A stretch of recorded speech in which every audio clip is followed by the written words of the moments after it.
BA part second year के विद्यार्थियों, ई व्याख्यान में आपका स्वागत है। बच्चों, हम उद्धव शतक का अध्ययन कर रहे थे और उस क्रम में आज पद संख्या 106, 7 और 8 की हम व्याख्या करेंगे। कृष्ण के मित्र उद्धव ब्रज से गोपियों से प्रभावित होकर के, उनकी प्रेम की विवलता से विवल होकर के वापस मथुरा लौट आते हैं और कृष्ण उनसे किस भांति भेंटते हैं, क्या दोनों की दशा हो रही है। प्रस्तुत पदों में इसी का वर्णन कवि रत्नाकर के द्वारा बहुत सुंदर और सरल ढंग से किया गया है, बड़े ही मार्मिक ढंग से किया गया है। भाव चित्र नेत्रों के समक्ष उपस्थित हो जाती है। तो पद इस प्रकार से है विद्यार्थियों। आए दोरी पोरीलो आवाई सुन उद्धव की, और ही विलो की दशा द्रग भरी लेत है। कहे रत्नाकर विलो की बिलखात, उन्हें यऊं कर कांपत करे जो धरी लेत है। आवती कछुक पूछे बे को, कही बे को मन, परत न साहस पे दो दौरी लेत है। आनन उदास सांस भरी उकसो है करी, सो है करी नैननी नीचो है करी लेत है। यहाँ पर जब उद्धव के आने की सूचना श्री कृष्ण को मिलती है तो उद्धव स्वयं ही दौड़ करके दरवाजे तक आते हैं, उनको लेने के लिए, उनका स्वागत करने के लिए। श्री कृष्ण का दरवाजे तक दौड़ करके आना, ड्योढ़ी तक दौड़ करके आना, स्वागत के लिए उनका या उनसे भेंट करने के लिए आना, उनकी आतुरता को भी दर्शा रहा है, उनकी अधीरता को भी दिखा रहा है कि वो ब्रज से क्या संदेश लाए हैं। उन संदेशों को सुनने की, जानने की बहुत अधिक व्याकुलता और अधीरता उनमें है। तो उद्धव की वो दशा देखते हैं और विलो की दशा द्रग भरी लेता है और उनकी जो नेत्र अश्रु से परिपूर्ण है। उद्धव की दशा देख करके उनको भी आंखों में आ जाते हैं कि उद्धव किस प्रकार के हो गए हैं, वो इतने दुखी और दुखी से क्यों लग रहे हैं, शिथिल से क्यों लग रहे हैं, उनकी भाव दशा क्यों परिवर्तित हो रही है। कहे रत्नाकर विलो की बिलखात, उन्हें रत्नाकर कह रहे हैं कि उनको बिलखता हुआ देख करके ये उकर कांपत करेजो धरी लेकर, उनके दोनों हाथों को, कपकपाते हुए हाथों को अपने करेजे पर पकड़ करके धर लेते हैं। भाव यह है कि श्री कृष्ण अपने मित्र की ऐसी बिलखते हुए, रुदन करते हुए, थके मांदे, शिथिल से, भाव विवल से हुए श्री उद्धव की दशा को देखते हैं तो उनके कांपते हुए दोनों हाथों को पकड़ करके उनको धीरज बनाते हैं, ढाढ़स बनाते हैं, संभलाते हैं, अपनी तरफ से उनको संबल प्रदान करते हैं और अतिशय जैसे कोई दुख में व्यक्ति बिना शब्द कहे ही सांत्वना देना चाहता है या सहानुभूति प्रकट करता है, उस भांति उनके दोनों हाथों को, अपने मित्र के दोनों हाथों को पकड़ करके अपने हृदय पर रख लेते हैं, अपने कलेजे पर रख लेते हैं। आवती कछुक पूछीबे को, और कहीबे की मन, परत न साहस पे दो दरी लेत है। आवती कछुक पूछेबे को, और उनको बहुत कुछ कृष्ण उद्धव से पूछने की इच्छा हो रही है, कुछ सुनने की और कुछ कहने की उनकी अति इच्छा हो रही है अंतर से, और इस बात का वो धैर्य नहीं रख पा रहे, लेकिन फिर भी साहस, परत ने साहस दे दो दरी लेत है। और लेकिन उद्धव की इतनी भाव विवलता की, उद्धव की दशा को देख करके कि कैसे वो व्याकुल से हो रहे हैं, कैसे उनके नेत्रों से अश्रु प्रवाहित हो रहे हैं, उनका शरीर भी कैसे कंपायमान हो रहा है, तो उनकी पूछने का साहस नहीं हो पड़ रहा है। श्री कृष्ण को उद्धव को ऐसी दशा में देख करके उनसे वार्तालाप करना या अपनी जिज्ञासा के लिए प्रश्न पूछना उनको अनुचित जान पड़ रहा है। आनंद उदास सांस भरी उकसो है करी, सो है करी नैननी नीचो करी लेते। आनंद उदास से वे देखते हैं कि उनके मित्र उद्धव का मुखमंडल है वो उदास है। इस समय दोनों ही अपनी अपनी दो धरी लेते, दोनों के हृदय में एक अपनी अपनी इच्छाओं को और उत्सुकता को दबा रहे हैं। श्री कृष्ण की इच्छा हो रही है कि ब्रजवासियों ने क्या कहा है, और उद्धव भी अपनी इच्छा को, उत्सुकता को दबा रहे हैं, क्यों कह नहीं पा रहे। भाव यह है कि जो उनके शरीर की भाव भंगिमाएं हैं वो उनकी जीवा का या मुख का साथ नहीं दे रही हैं उनको शब्दों में कहने में, इसीलिए दोनों अपनी इच्छाओं को दबा रहे हैं। सांस भर करके उदास मुख को वे ऊपर उठाते हैं, अपना जो मुख है उदासीन सा है, तटस्थ सा है, दुखी सा है, उस मुंह को कभी उठाते हैं, कभी नेत्रों को नीचे कर लेते हैं। अर्थात भाव यह है कि उद्धव ब्रज से भाव विवल होकर लौटे हैं, गोपियों की व्यथा से व्यथित होकर लौटे हैं, लेकिन श्री कृष्ण तो मथुरा में बैठे बैठे ही विवल हो रहे हैं। और उद्धव की व्याकुलता को, ऐसी स्थिति को देख करके जो उधव उमंग से और गुमान से भरकर गए थे वो इतने नरम, इतने बिखरे हुए से लग रहे हैं, उनको व्यथित से लग रहे हैं, मानो उनका शरीर है वो कंपायमान हो रहा है। ऐसी विरह की दशा में या दुख की दशा में देख करके अपनी व्याकुलता को एक दूसरे पर प्रकट कर रहे हैं। लेकिन भाव यह है, अतिशय भावों के कारण या भावाधिक्य के कारण शब्द किसी के भी मुख से नहीं निकल पा रहे हैं। अर्थात दोनों की स्थितियां एक जैसी हैं, लेकिन वहाँ पर शब्द से कोई किसी की दशा को नहीं पूछ रहा है, कोई किसी की कुशल क्षेम और समाचार पूछ पाने की स्थिति में, दशा में नहीं है कि क्या संदेश प्रेषित किया गया है गोपियों के द्वारा, माता यशोदा के द्वारा या संपूर्ण ब्रजवासियों के द्वारा। ऐसा श्री कृष्ण चाह करके भी नहीं पूछ पाते हैं। अगला पद है विद्यार्थियों, प्रेम मद छाके पग परत कहाँ के कहाँ थाके अंग नैननी शिथिलता सुहाई है। कहे रत्नाकर यो आवत चकात उधो मानो सुधियात को भावना भुलाई है। धारत धरा पे न उदार अति आदर सो सारत बहोलने सो सांस अधिकाई है। एक कर राजे नवनीत जसुदा को दियो एक कर बंसी बर राधिका पठाई है। पद संख्या 107 और प्रसंग वही पूर्वव्रत है कि उद्धव लौट करके आ जाते हैं और उद्धव से भेंट करते हैं। श्री कृष्ण दौड़ करके ड्योढ़ी तक आते हैं, दर तक आते हैं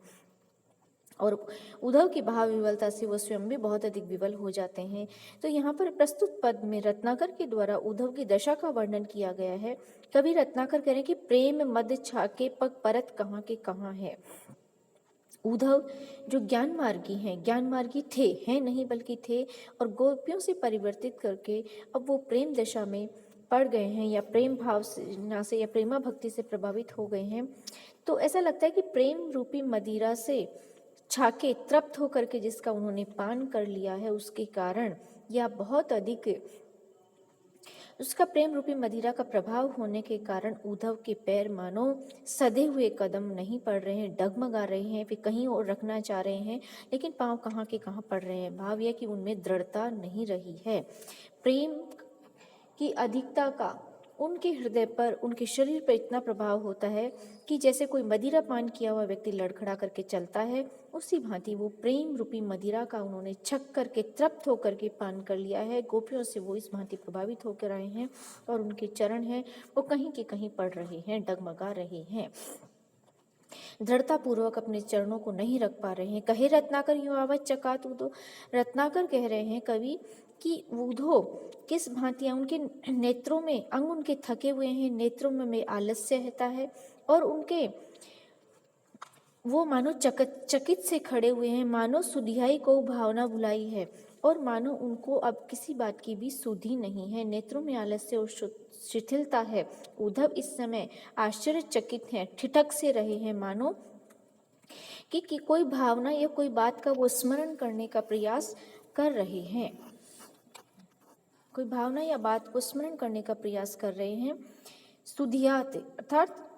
स्मृति में लाने का प्रयत्न कर रहे हैं कि जो कोई भावना भूल गए हैं, कोई बात भूल गए, कोई संदेश भूल गए हैं या अपने किसी कार्य व्यवहार को उन्होंने स्मृत कर दिया है, तो अपने मन मस्तिष्क पर जोर लगा करके उसको पुनः स्मरण करने का प्रयास वो कर रहे हैं। धारत धरा पे न आदर उदार अति आदर सो, धरा पर नहीं धर रहे हैं। अत्यधिक आदर और उदार हृदय की, विशाल हृदय के कारण, आदर की भावना के कारण जो ब्रजवासियों के द्वारा उनको उपहार दिए गए थे वो अपने हाथों में ही उन्होंने धारण कर रखे हैं, पकड़ रखे हैं, पृथ्वी पर नहीं रख पा रहे हैं। अत्यधिक सम्मान की भावना के कारण सारथ बहोलनी सो सांस अधिकाई है और बार बार उनके नेत्रों में जो आंसू आ रहे हैं, सांसों का सांस प्रश्वास की प्रक्रिया भी उनके सामान्य नहीं चल रही है और उनके अश्रुओं से जो नेत्र प्रवाहित हो कुर्ते की बाहों से वो बार बार पहुंच रहे हैं और उनके हाथों में ऐसी दशा में उनके नेत्र नहीं रुक रहे हैं, बार बार अपने कुर्ते की बाहों से हाथों को उठा उठा करके पहुंच रहे हैं, अपनी अश्रुओं की बाढ़ को रोक रहे हैं, सुखा रहे हैं। फिर भी वे अत्यधिक सम्मान या उदार भाव के कारण भी ब्रजवासियों के द्वारा दिए गए उपहारों को धरा पर नहीं धर रहे हैं। एक हाथ में उनके माता यशोदा के द्वारा दिया गया मक्खन सुशोभित हो रहा है, एक कर बंसी बर राधिका पठाई है और एक राधिका श्री कृष्ण की प्रेयसी उनकी आह्लादिनी शक्ति के द्वारा जो बांसुरी, श्रेष्ठ बांसुरी भेजी गई थी उसको उन्होंने हाथ में धारण कर रखा है। भाव यह है कि उद्धव ब्रजवासियों से इतने अधिक प्रभावित हो गए हैं कि स्वयं का शरीर साधा नहीं जा रहा है, चरण इधर के उधर डगमगा रहे हैं, हाथों से, दोनों हाथों से अश्रुओं को पहुँच रहे हैं, लेकिन फिर भी उनके हाथ में पकड़ी हुई ब्रजवासियों के जो उपहार दिए गए हैं उनको वो भली भांति सम्यक ढंग से संभाल करके उन्होंने रखे हुए हैं। तो विद्यार्थियों, प्रस्तुत पद में उद्धव की भाव विवलता का और वो किस भांति प्रेम से प्रभावित हो जाते हैं, व्यक्ति का जो अहम है वो कैसे विगलित हो जाता है, उसका वर्णन प्रस्तुत पद में दिया गया है। रज रंजित शरीर शुभ उद्धव को धाई बलबीर है, अधीर लपटाए लेत कहे रत्नाकर सुप्रेम मद माते हेरी, थरकती बाह थामी थिहरी थिराए लेत है। कीर्ति कुमारी के दरस रस सद्दही को छलकनी चाही पलकनी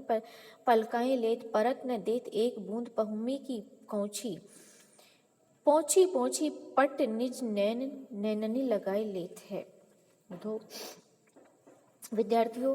श्री कृष्ण उद्धव से भेंट कर रहे हैं और वो देखते हैं कि उद्धव का शरीर है शुभ सुंदर मंगलमय, जो उद्धव का शरीर है वो ब्रज की रज से रंजित है, अर्थात उस पे ब्रज की धूल लगी हुई है, लिपटी हुई है, वो ब्रज की धूल से सने हुए हैं। हमने पिछले पदों में पढ़ा था कि वो रथ से उतर के ब्रज की धूल को अपने शरीर से लगा लेते हैं, तो वही ब्रज की जो रज है, रेणु है, वो उनके शरीर से अभी भी लिपटी हुई है। और श्री कृष्ण को चूंकि ब्रज से बहुत अधिक प्रेम है, ब्रज के कण कण से प्रेम है, तो उसी धूली सने हुए उद्धव के शरीर को अपने से आलिंगनबद्ध कर लेते हैं, अधीर हो करके उनको अपने लपेट लेते हैं अपने में और दौड़ पड़ते हैं उनकी ओर, क्योंकि ऐसा लगता है कि अब वो ब्रज नहीं जा रही है, तो ब्रज की रज जो उद्धव से लिपटी हुई है वो कुछ उसका अंश मेरे भी शरीर के लग जाए और मैं धन्य हो जाऊं। कहे रत्नाकर सुप्रेम मद माते हेरी, थरकती बाह बहानी थहरी थिराए लेत हैं। रत्नाकर कवि कह रहे हैं कि प्रेम के मद में पगे हुए श्री कृष्ण ने उद्धव की कांपती हुई भुजा को देखा कि उनके हाथ भी कैसे अभी भी कपकपा रहे हैं, तो उसको थाम लेते हैं, रोक लेते हैं, स्थिर करते हैं और उद्धव को धैर्य बंधाने लगते हैं। उद्धव में जो परिवर्तन आता है, स्वयं कृष्ण भी उसके लिए आश्चर्यचकित हैं, लेकिन वे उनको धैर्य बंधा देते हैं। कवि कहता है